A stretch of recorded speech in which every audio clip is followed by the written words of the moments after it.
Hello friends, welcome to Leo academy. आज हमने पीछे क्लास पढ़ी थी कक्षा 9 का जो परमाणु और अणु वाला चैप्टर स्टार्ट किया, उसके आगे पढ़ते हैं। देखो हमने कल क्या पढ़ा, रासायनिक संयोजन के नियम के बारे में पढ़ा। दो नियम थे, द्रव्यमान संरक्षण का नियम और स्थिर अनुपात का नियम। द्रव्यमान संरक्षण का नियम क्या होता है कि किसी भी जो रासायनिक अभिक्रिया वगैरह कहीं पे भी जो भी करता है, हम द्रव्यमान को ना तो उत्पन्न कर सकते हैं और ना ही नष्ट कर सकते हैं। जितना रहेगा उतना ही रहना है। तो अच्छी तरह से हमने एग्जाम्पल लेके समझ लिया। फिर दूसरा पढ़ा स्थिर अनुपात का नियम। कोई तत्व है जो शुद्ध यौगिक है, उन्हीं तत्वों से मिलकर बनेगा जिनसे वो पहले से निर्मित है, और एक अनुपात निश्चित अनुपात में रहेगा। आगे चल के कहीं से भी जाके दुनिया में किसी भी कोने में जाके उसको बना लो, एक निश्चित अनुपात रहेगा, वो रहेगा। वो शायद आपकी समझ में नहीं आएगा, कुछ लोगों ने बताया, उसके बारे में मैं आपको थोड़ा सा बता देता हूँ। स्थिर अनुपात है, उसके बारे में हम बात कर लेते हैं थोड़ा सा। स्थिर अनुपात के बारे में मतलब कोई भी एक जो यौगिक रहेगा जो पहले से बना उन्हीं तत्वों से मिलकर बनेगा। जैसे फॉर एग्जाम्पल हम बात करते हैं जल की बात करते हैं। जल का क्या होता है, H2 होता है। ठीक है, तो अब कहीं पे भी जो जल का फॉर्मूला क्या रहने वाला है, H2, और इन्हीं से बनेगा हमेशा चल के आगे चल के, कहीं पे भी कोई दिक्कत नहीं होने वाली है। कैसे बनेगा, अनुपात क्या रहेगा, H के कितने परमाणु आ रहे हैं, हाइड्रोजन के कितने परमाणु आ रहे हैं, यहाँ पे 2 आ रहे हैं। ऑक्सीजन का कितना परमाणु, 1, और इसका कितना हो गया, हाइड्रोजन 2 है। द्रव्यमान कितना होता है हाइड्रोजन का, 1 अनुपात 1। ऑक्सीजन का द्रव्यमान कितना होता है, 16। इसका कितना हो गया, 2 अनुपात इसका कितना हो गया, 16। जो कट रहे हैं तो काट दो, 2 एकम 2 और 8 दूनी 16। तो जल का अनुपात क्या रहेगा, हमेशा 1:8। अब आप कहीं पे भी चले जाओ, स्थिर अनुपात का नियम कह रहा है जल का एक अणु जब जल का शुद्ध यौगिक बनेगा तो हाइड्रोजन के कितने क्या रहेगा, हाइड्रोजन का द्रव्यमान 1 रहेगा और ऑक्सीजन कितना रहेगा, 8। हाइड्रोजन का 1 परमाणु और ऑक्सीजन के 8 परमाणु के साथ संयोग करेंगे। ये तत्व कह रहा है, स्थिर अनुपात का नियम बता रहा है। तो ये होना चाहिए कहीं पे भी जाओ, कितना भी। फॉर एग्जाम्पल जैसे H2 आपका, इसका द्रव्यमान कितना होता है, कितना होता है यहाँ पे देखो, 2 और 16 कितना हो गया, 18 ग्राम द्रव्यमान, 18 म्यू इसका द्रव्यमान होता है। ये इसका द्रव्यमान होता है ना। इस 18 में कितना होता है, 1:8 में रहेंगे। हाइड्रोजन का कितना अनुपात रहेगा, 1 और 8। अब निकालो हाइड्रोजन के कितने हैं, इसमें निकाल के देखो। देखो अनुपातों का योग कितना होता है, 8 और 1 9। हाइड्रोजन का निकाल रहे हैं तो 1/9 इंटू 18 टोटल, 9 दूनी 18। तो 2 कितना, हाइड्रोजन कितना हो गया, 2। तो हाइड्रोजन कितना है, 2 और 8, 8/9 इंटू कितना है, 18। 2 का भाग दिया तो 8 दूनी 16, 2 ये रहा और 16 ये रहा। हुआ कि नहीं हुआ, हाइड्रोजन 2 और 16 बन रहा है ना, नहीं बन रहा। 1:8 ही अनुपात रहेगा जल का, कहीं भी चले जाके बना लेना। ये स्थिर अनुपात का नियम है। जो शुद्ध यौगिक जिस तत्व से मिलकर बना होता है वह हमेशा उसी से मिलकर बनेगा। यही स्थिर अनुपात का नियम है, कहीं पे भी जाके कहीं से भी बना लो। फॉर एग्जाम्पल ये 18 है, ठीक है, मान लो मैंने ये ले लिया, तो H2 लिया मैंने, यहाँ पे कितना हो गया, H2 कितना है, 18, 2 से गुणा किया कितना हो गया, 36 ग्राम, 36 द्रव्यमान हो गया, 36 ग्राम। ग्राम मान सकते हो, कुछ भी मान सकते हो, म्यू मान लो। 36 म्यू इसका द्रव्यमान हो गया जल का। अब इसे मुझे हाइड्रोजन का कितना है, जल का पता होना चाहिए किस अनुपात में जल इसमें मिला हुआ है। जल अनुपात मैंने बताया दिया, किस अनुपात में रहता है, हमेशा 1:8। अब ये याद रखोगे, इससे निकाल लोगे। ये अनुपातों का योग निकाल सकते हैं ना, अनुपातों का योग बराबर जिसका निकाला, अनुपातों का योग यहाँ पे कितना है, 9 रहेगा हमेशा। अब इसमें देखो 9 रहेगा, किसका निकालना, हाइड्रोजन का। हाइड्रोजन का कितना है, 1, 1/9। टोटल कितना दे रखा है, 36। ये लो 36, तो कितना, 9 चौक 36। तो हाइड्रोजन कितना आ गया, 4, और ऑक्सीजन कितना है, 8। यहाँ पे ऑक्सीजन लिखेंगे तो 8 चौक 32। ऑक्सीजन कितना आ गया, 32। ये अनुपात रहेगा, निकाल के देख लो। हाइड्रोजन का अनुपात कितना है, 4, ऑक्सीजन कितना, 32। काटो, 4 एकम 4 और 8 चौक 32। आ रहा है ना एक अनुपात, आ रहा है नहीं यार। दूसरे हिसाब से देख लो, हाइड्रोजन 1 2, ऑक्सीजन का 1 और 1 ये परमाणु, ये हो गया 2 और ये कितना हो गया, 1। एक का कितना है, 16, सॉरी 16 होता है, कितना हो गया 16। कितने से गुणा कर रहे हैं बाहर से, 2 से। 16 तो 18 होता है ना, 16 तो 18 होता है, मिल रहा है। अब कितने से गुणा किया, 2 से। इसको 2 से गुणा करना है, 2 से गुणा करेंगे, 2 एकम 2, 2 दूनी 4, 16 दूनी 32। ये तो हमारा आया यहाँ पे। ये स्थिर अनुपात का नियम है, इस प्रकार से हम स्थिर अनुपात के नियम को निकाल सकते हैं। ये ध्यान में रखना है, ठीक है, पढ़ चुके हैं। उसके बाद में परमाणु के बारे में पढ़ा था। जो परमाणु होता है उसका सिद्धांत दिया था डाल्टन ने। सबसे पहले हमें डाल्टन ने बताया कि परमाणु होता है अविभाज्य कण होता है, बहुत ही सूक्ष्म कण होता है। परमाणु के बारे में बताएंगे सर। परमाणु क्या होता है? सबसे पहले परमाणु के बारे में किसने बताया? डाल्टन ने। ये ध्यान में रखना है, परमाणु के बारे में सबसे पहले बताने वाले वैज्ञानिक का नाम क्या है? डाल्टन है। ये नाम याद रख लेना आप। एक तो परमाणु के बारे में बताने वाला प्रथम वैज्ञानिक डाल्टन। क्या बताया? परमाणु अविभाज्य कण है, सूक्ष्म कण होता है, बहुत ही छोटा कण होता है, खुली आंखों से या सूक्ष्म दृष्टि से हम इसे देख नहीं सकते, बहुत सबसे छोटा कण होता है, सूक्ष्मतम कण बोल सकते हो आप इसे, सूक्ष्मतम कण होता है, देख नहीं सकते। जैसे फॉर एग्जांपल मैं आपको बताऊं, कागज होता है अपना, कॉपी का एक पेज होता है ना, कागज पर कितना पतला सा कागज होता है, कितना मोटा होता है वो, देख सकते हैं ना, इतना मोटा। अगर परमाणु का अगर कम से कम लाख, 2 लाख, 10 लाख, 20 लाख, लाखों परमाणु अगर एक मिला, जैसे हाथ रख दिया, इसके ऊपर आप ऐसे रखेंगे, परमाणु के ऊपर परमाणु, उसके बाद फिर से परमाणु, उसके बाद फिर से परमाणु, परमाणु के ऊपर परमाणु रखते जाएंगे, तो परमाणु के ऊपर परमाणु लाखों करोड़ों अगर परमाणु रखेंगे ना, तो उस कागज की पन्नी कितनी मोटी होती है? उतनी मोटी पन्नी भी मुश्किल से बना पाएंगे हम। सोचो, लाखों परमाणु, लाखों करोड़ परमाणु रखेंगे तो इतनी सी पतली सी पन्नी बनेगी। कितना छोटा कण होता है, नहीं देख सकते ना। इसी प्रकार के परमाणु के बारे में बताया था। ये होता है परमाणु, और उसने परमाणु के कुछ हमें चिन्ह बताए थे कि ये चिन्ह होते हैं, इससे हम परमाणु को पहचान सकते हैं। जैसे इसने बताया हाइड्रोजन, इसने बता दिया ये हाइड्रोजन है एक, ये लो, इसने बता दिया ये हाइड्रोजन, ये हाइड्रोजन हो गया, ये कार्बन, ये ऑक्सीजन,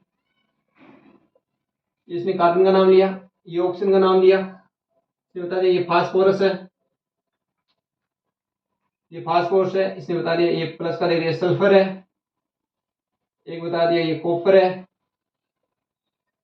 ठीक है, एक बता दिया ये शीशा है, और एक बता दिया इसने, जैसे इसके चारों से अंदर से, ये बता दिया ये पारा है, और इसी प्रकार एक और बता दिया,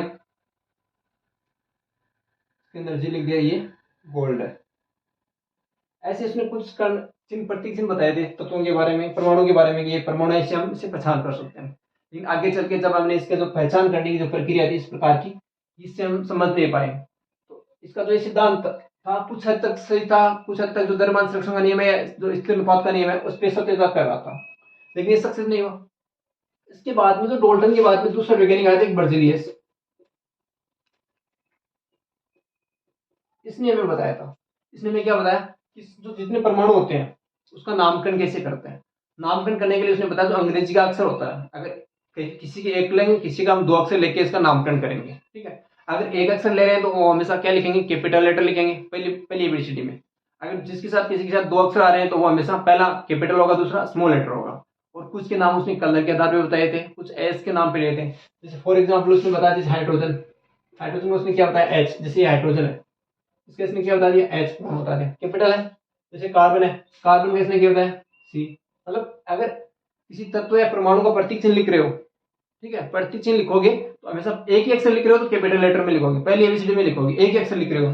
नाइट्रोजन मान लो, ऑक्सीजन मान लो, एक ही लिखो। अगर 2 आ गया, 2 आते क्या लिखोगे? पहला कैपिटल होगा, दूसरा स्मॉल लेटर। जैसे सोडियम आपका, ये कॉपर है, कॉपर का नाम ऐसे कॉपर से नहीं लिखते हैं, कॉपर की मीनिंग देखोगे ना, COPPER होता है, ऐसे नहीं, इसमें साइप्रस के नाम से लिया गया इसको, जिसका एस होता है साइफर, उसके नाम से लिया गया। उसी प्रकार जैसे गोल्ड है आपका, सोना, उसको कलर के हिसाब से, सोना कैसा होता है देखने में?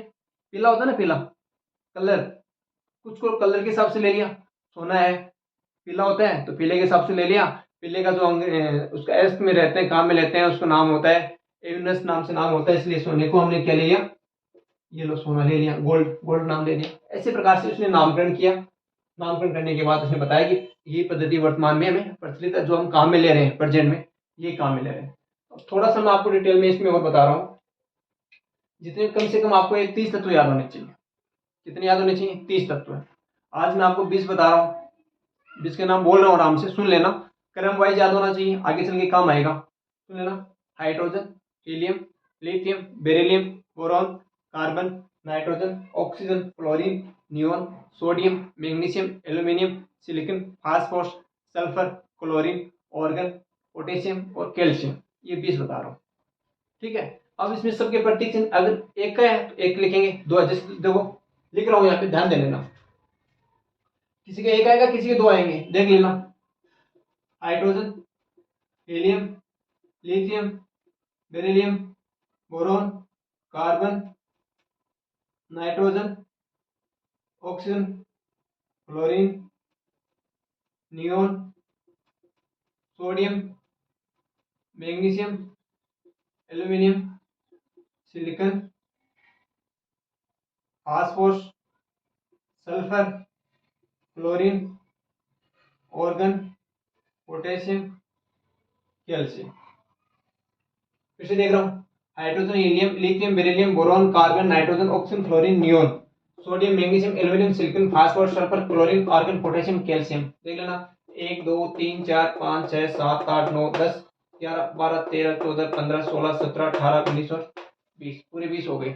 अब देखो, पहला अक्षर हमेशा कैपिटल है कि नहीं है? हमेशा किसी में भी देख लो, जिसमें पहला आ रहा है कैपिटल आ रहा है, दूसरा हमेशा स्मॉल लेटर आ रहा है, ई है, आई है, ई, इसमें भी ए है, आर है, एल है, आई, एल, जी और ए। तो तत्व या परमाणु लिखने के लिए बर्जेलियस की जो पद्धति अपनाई, अंग्रेजी का जो अल्फाबेट लिया है, एक अक्षर का है तो पहला अक्षर हमेशा कैपिटल लेटर रहेगा, दो अक्षर का लिया है तो पहला कैपिटल और दूसरा स्मॉल लेटर के रूप में लिखेंगे। ये सिर्फ बर्जेलियस ने बताई थी जो हमारे पास प्रचलित है। अब इसका द्रव्यमान निकालना है, परमाणु का द्रव्यमान देखते हैं क्या होता है। देखो, जितने इसका क्रम ध्यान में रख लेना, परमाणु ये है, सारे सिंगल रहेंगे, हमेशा परमाणु रहेंगे, ठीक है। ये परमाणु, इसका द्रव्यमान लगभग इसका दुगना होता है। हाइड्रोजन का 1 है, 4 है, 6 है, 8 हो गया, 10 हो गया, 12 हो गया, 14 हो गया, 16 हो गया, 18 हो गया, 20 हो गया, 23 हो गया, इस प्रकार से होता है। जैसे निकालने के लिए, द्रव्यमान निकालने के लिए देखते हैं। देखो,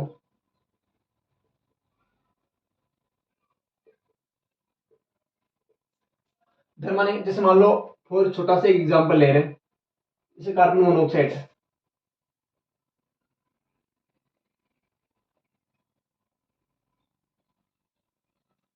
क्या है? Carbon monoxide. फॉर्मूला क्या होता है? सी और ओ। अब इसके देखो, दो परमाणु है, एक सी है, एक ओ है, कार्बन है, एक ऑक्सीजन है। कार्बन का कितना होता है? 12, ऑक्सीजन का कितना होता है? 16। एक एक परमाणु है तो एक एक हो गया, इसको काटेंगे, 4 का देंगे 3 और इसमें 4 का देंगे 4, ये 3 ग्राम हो गया और ये 4 ग्राम। 3 ग्राम क्या है? कार्बन और 4 ग्राम ऑक्सीजन। कार्बन कितना कम है, कितना गुना कम है, या ऑक्सीजन कार्बन से कितना गुना ज्यादा है? तो निकालने के लिए क्या करेंगे, 4 में 3 का भाग देंगे, कितना आएगा? 1.33 ग्राम। अगर कार्बन 1 है, 1 ग्राम कार्बन है, तो 1.33 ग्राम क्या होगा? आपका ऑक्सीजन होगा। ये बात होती है। अब कार्बन मोनोऑक्साइड बनाने के लिए हमें 1 ग्राम कार्बन के लिए कितने चाहिए? 1.33 ग्राम ऑक्सीजन चाहिए, तब हमारा कार्बन मोनोऑक्साइड बनेगा। ये इसका क्या हो गया? द्रव्यमान होता है कार्बन का। अगर 1 ग्राम कार्बन लेते हैं, 1 ग्राम परमाणु द्रव्यमान का कार्बन लेंगे, तो ऑक्सीजन हमें कितना चाहिए? 1.33 ग्राम चाहिए। ये इसका फॉर एग्जाम्पल एक और बता देता हूँ, देख लेते हैं, कार्बन डाइऑक्साइड देख लेते हैं एक और। कार्बन डाइऑक्साइड, कार्बन डाइऑक्साइड का फॉर्मूला होता है CO2। कार्बन कितना है? 12, ऑक्सीजन कितना है? 16। दो परमाणु कहाँ में ले रहे हैं? 2, 12:32। कट रहा है 4 से, 4 × 12, 8 × 32। और कट रहा है? नहीं कट रहा है तो जाने दो। अनुपात कितना हो गया? 3 ग्राम कार्बन है और 8 ग्राम क्या हो गया? ऑक्सीजन। अनुपात निकालेंगे कितना गुना ज्यादा है, तो 8 में क्या करेंगे? 3 का भाग देंगे, कितना हो गया? 2.66 ग्राम। 1 ग्राम कार्बन लेके, 1 ग्राम कार्बन लेंगे तो ऑक्सीजन कितना आएगा? 2.66 ग्राम ऑक्सीजन लेंगे। अब देखो, छोटा सा साथ में लेके बता देता हूँ, समझ में आएगा। दोनों साथ में लेंगे तो अच्छा समझ में आ जाएगा। इतना याद रख लेना, ये 1 ग्राम वाला ध्यान में रख लेना, ठीक है। 1 ग्राम कार्बन लिया मैंने, 1 ग्राम कार्बन लिया, ठीक है। तो कार्बन आ गया हमारे पास, ये लो कार्बन आ गया, कितना है? 1 ग्राम। हुआ कि नहीं हुआ? अब मान लो मुझे कार्बन डाइऑक्साइड बनाना है, कार्बन डाइऑक्साइड गैस बनानी है, तो ऑक्सीजन कितना लेना पड़ेगा? अगर कार्बन डाइऑक्साइड बनाना है तो कितना लेना पड़ेगा? 2.66। 2.66 ग्राम अगर मैं ऑक्सीजन ले रहा हूं तो क्या बनेगा? दुगना है ना, दुगने से ज्यादा ले रहे हैं, ये लो कार्बन डाइऑक्साइड बन जाएगी। अगर इसी की जगह मैंने 1.33 ग्राम ऑक्सीजन लिया, तो क्या बनेगा? ये कार्बन मोनोऑक्साइड बन जाएगा। दर्शिक, ये होता है कार्बन परमाणु का द्रव्यमान। अभी समझ में नहीं आ रहा होगा, चैप्टर पढ़ो जाके, अच्छा समझ में, चैप्टर पढ़ेंगे ना किताब, तो अच्छा समझ में आएगा। उसके बाद में भी नहीं समझ में आ रहा है तो इसके कुछ है कि मैं द्रव्यमान लिख देता हूँ, परमाणु के कितने द्रव्यमान होते हैं। बाद में हम इसका जो परमाणु द्रव्यमान यौगिक के द्रव्यमान निकालेंगे तो आपको अच्छी तरह से समझ में आ जाएगा। कुछ के द्रव्यमान बता देता हूँ पहले आपको। जैसे मान लो हाइड्रोजन 1, कार्बन के कितना होता है 12, नाइट्रोजन के 14, ऑक्सीजन के 16,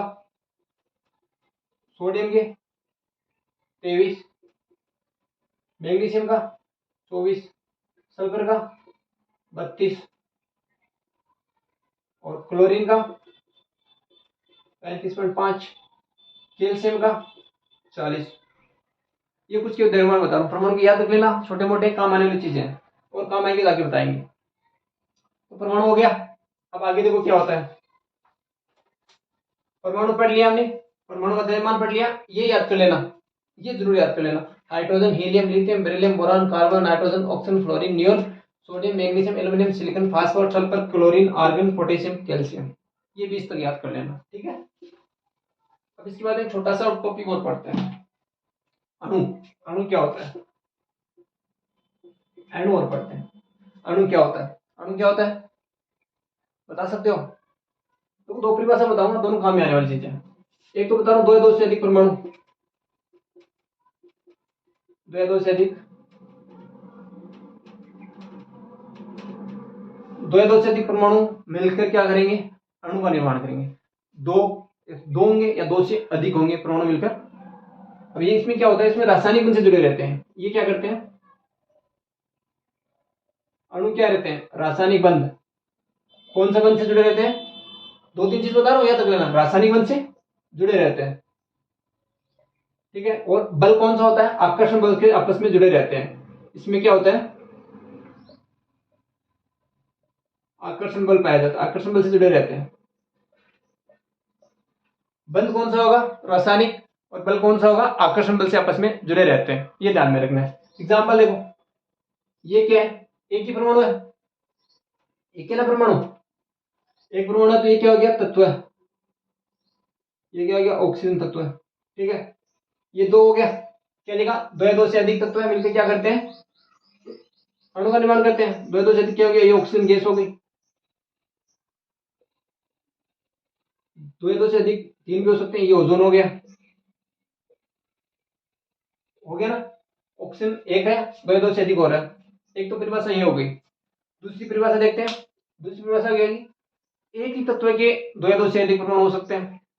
एक ही तत्व के दो या दो से अधिक परमाणु, या अलग अलग तत्व के दो या दो से अधिक परमाणु मिलकर भी अणु का निर्माण करते हैं। एक तत्व का हमने देख लिया, ऑक्सीजन एक तत्व है, दो परमाणु है, दो से अधिक परमाणु मिलकर निर्माण करते हैं। दो से अधिक कौन से होंगे, अलग अलग परमाणु कैसे होंगे, जैसे कार्बन मोनोऑक्साइड, कार्बन डाइऑक्साइड, अलग अलग है ना, कार्बन अलग है और ऑक्सीजन अलग है। दो हो गया, एक हो गया, दो हो गया, इसका एक है, इसका दो है, तीन हो गया, दो या दो से अधिक हो रहा है, ये इसका निर्माण करेंगे अणु का, ठीक है। इतना ध्यान रख लेना, आगे ध्यान से पढ़ लेना इसको। फिर से हम कल फिर से देख लेंगे, नेक्स्ट क्लास में हम इसको आराम से पढ़ेंगे। पूरा चैप्टर पढ़ना है, आराम से ध्यान रख लेना, ओके। ध्यान रखे, पूरा चैप्टर पढ़ना है। पीडीएफ चाहिए, पीडीएफ मिल जाएगी आपको, टेलीग्राम चैनल पर जाना और पीडीएफ मिल लेना, ओके। बाय।